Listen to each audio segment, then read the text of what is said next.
How Ubisoft built Ghost Recon Wildlands is a huge open world where you can do anything. In Tom Clancy's Ghost Recon Wildlands, everything in the vast wilds of Bolivia will be playable. If you can see a mountain in the distance, you will be able to go to the top of it and snipe at drug cartel members below. Ubisoft's open-world tactical shooter game will debut on March 7th on the PlayStation 4, Xbox One, and the Windows PC. As the 10th installment in the series, the game will move away from the futuristic setting of Ghost Recon Advanced Warfighter, and it will focus on a four-soldier team whose job is to disrupt the drug cartels in Bolivia. And while your force is small, you have stealth on your side. Ubisoft designed the game so that you could accomplish the goal of taking down the Santa Blanca drug cartel and its leader El Sueno any way you want, said Dominic Butler, lead game designer, in an interview with GamesBeat at a Ubisoft preview event. There are 21 provinces and 26 bosses in the vast world, but you can take them down in the way that makes the most sense to you. You can also just get lost in the open world. Here's an edited transcript of our interview. GB, how long have you been working on Wildlands? Dominic Butler, it's been in production nearly 5 years now. It's the team that made Future Soldier. Personally, I've been on the team about 2.5 years. GB, did you come in at a particular milestone? Butler, I came in because I'd moved for family reasons. I used to work with the team in Montreal on Assassin's Creed. GB, it's a massive game. Butler, yeah, it's a big one. The scale of the world is huge.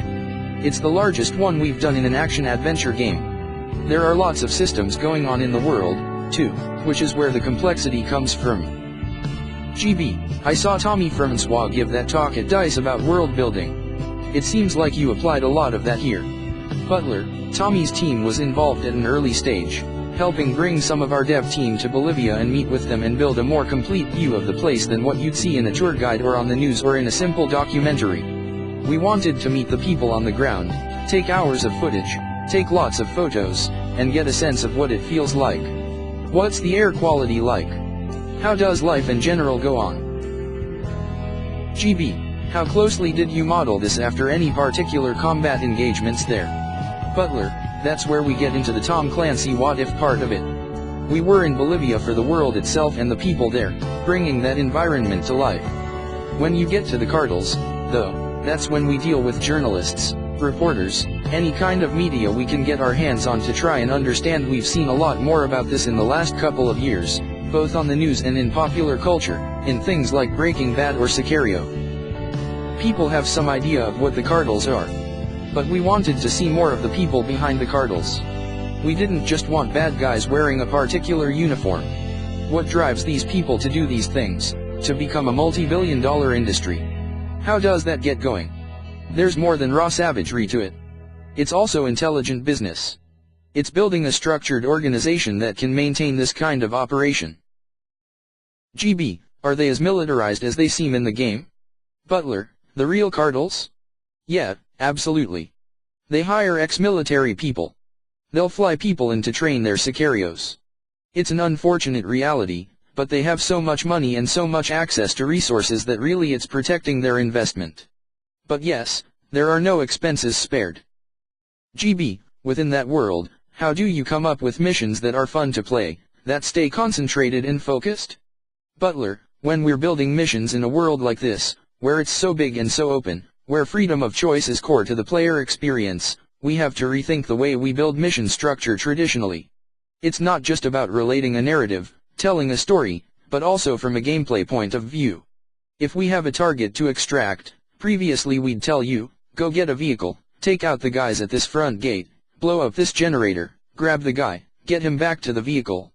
We'd go step by step and give you lots of clear objectives. Because of the nature of this game and the idea of letting you play how you want and where you want, approaching it in lots of different ways, we've instead built a story around. We have a strong narrative arc, but in as far as objectives for the player, we keep those very simple. The missions are very goal-oriented. Maybe you need to find information about a specific thing. Where it is, how you get access to the information, that's all up to you. If you need to extract a target and get them to a rally point, do you load up on certain weapons? Do you bring certain tools?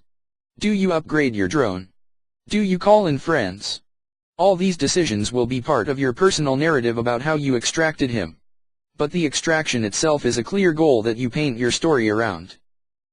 GB, in single player and in some of the co-op, there were times when we just drove right into the compound with a jeep. It was about as brute force as it gets.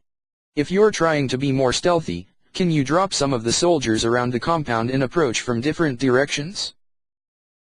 Butler, you can do things in a couple of different ways. When you're playing solo, you'll have 3 AI teammates. You can give very simple orders to those guys and they'll react as a group. You can say, hold this position, or regroup on me, or attack this position. You're not micromanaging where they go. But you can give them simple objectives. We didn't want you to have to stop all the time and reorganize them. They'll follow your playstyle and match what you do, whether you're playing aggressively or playing quietly and doing a lot of recon. They'll support how you play. If you're playing with your friends in co-op mode, from the outset we said that there can't be any kind of leash, any artificial way of keeping everybody together. It was a big technical challenge, but we knew we wanted that from the start. We worked on it for a long time. In co-op, there's no reason that you have to stay within so many meters of each other or anything like that. At any point, you can break off and do completely different things. Now, that might not make a lot of sense a lot of the time. If you go down you're going to need your buddies to revive you.